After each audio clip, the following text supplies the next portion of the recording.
Hi guys, this is just a review. I just wanted you to know that in my first video, when I was demonstrating the tornado technique, that was a quick demonstration of how easy this process, this drawing process can be. Okay, so using our tornado technique, today we're gonna draw chili peppers. I wanna show you quickly how easy it can be to start using the tornado technique and seeing these things in dimension. That will also help you down the road here with shading. You ready to begin? When you are beginning this process, I want you to pay close attention to the fact that the circles that I make they're squished. They're a little bit flatter than a typical normal circle. And it's a quick process. This demonstration also helps you understand how to see things in dimension. So if you use this technique and think you can't even draw a stick figure, try this. Let's warm up first. Flat circles.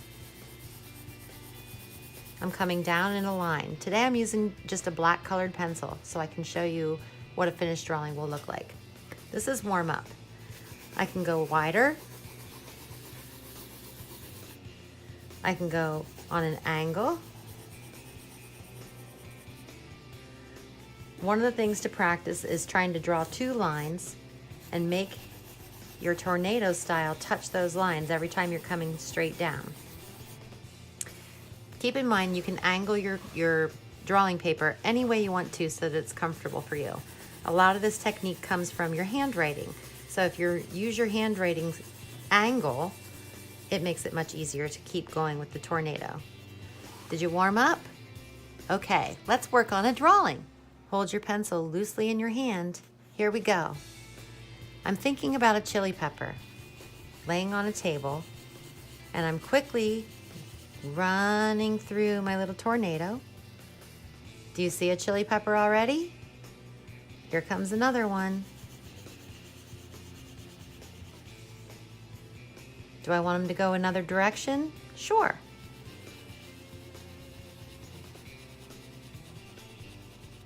Cool, I can overlap.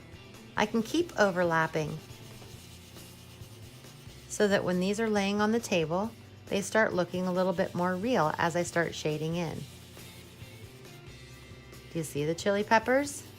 I can even go the opposite direction. That's another way to practice your tornado. So I've got these tornadoes all over my paper. Next is to give you an idea of what the tornadoes look like and how they represent the dimension. I'm just kind of very gently going around my tornado. And I'm thinking about a stem. I'm going around my tornado and thinking about a stem. I'm going around my tornado. See how this one comes in front of the other, and thinking about my stem. Here's the end of this crazy little chili pepper.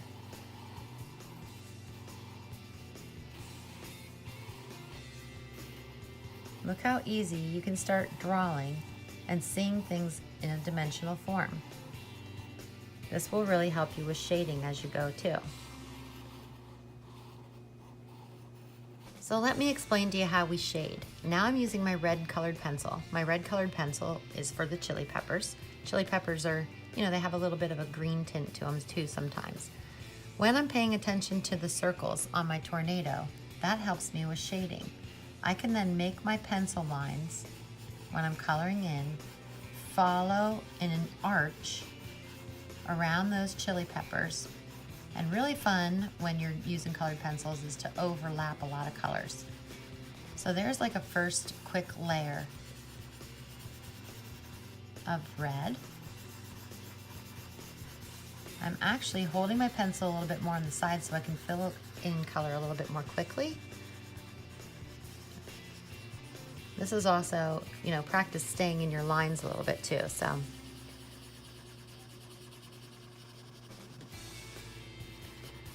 When you're thinking about shading, you're thinking about color maybe, but I also want you to be thinking along the lines of dimension. Where's your shadows and where are your highlights? Your highlights are gonna come from the top.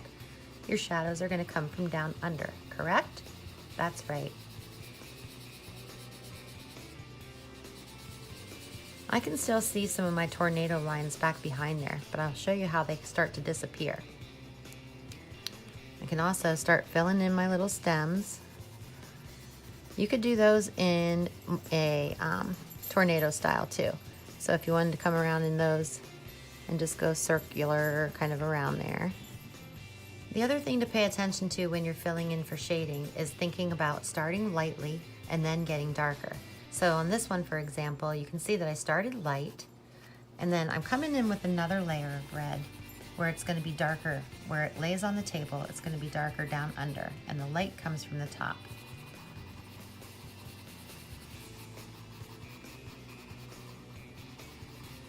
And see how quickly you can see different shades already? As I'm shading, I'm using the same red, but I'm using it 2 times. I'm also can come in with a little bit of a brown red and just highlight some of those spots. When I'm ready to really shade this, I'm going to start using my black colored pencil again. Let me show you how to start that. So now I can start really thinking about where that shading actually is. And I can come down under and start forming these chili peppers to look. I can bring that shading up into my green. I want them to look a little real. And I'm only using newsprint paper. If you use some good drawing paper, you'll have a much sharper effect.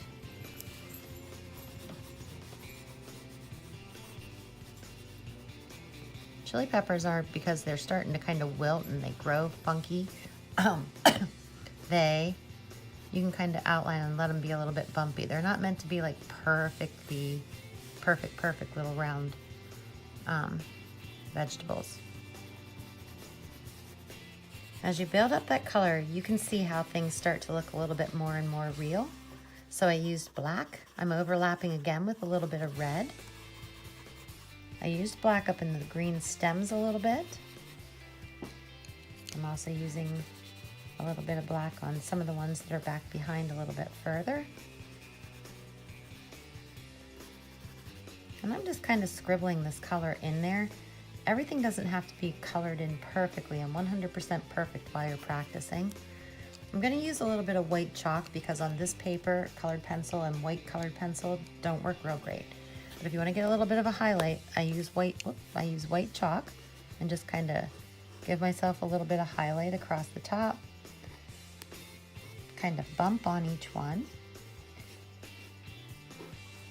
Now I want to give it a little bit of shading underneath and we'll have a finished drawing. So underneath each pepper, I'm laying my pencil on the side a little bit. I'm kind of dark where it's close to the pepper. That means I'm pushing a little bit harder. And if you keep your lines a little bit more horizontal, it looks more like they're laying on a table. I'm just going around them fairly quickly.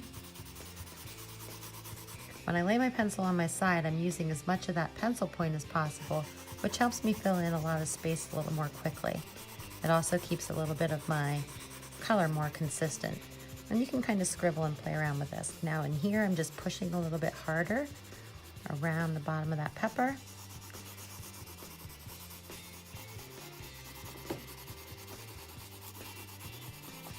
I don't have to draw a line for my table.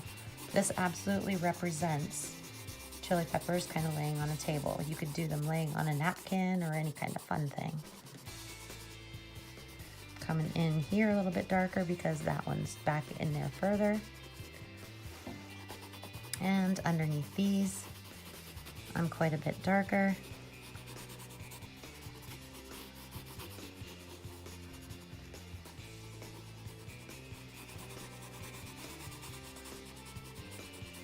And for now, I'll call that done. I want you to practice.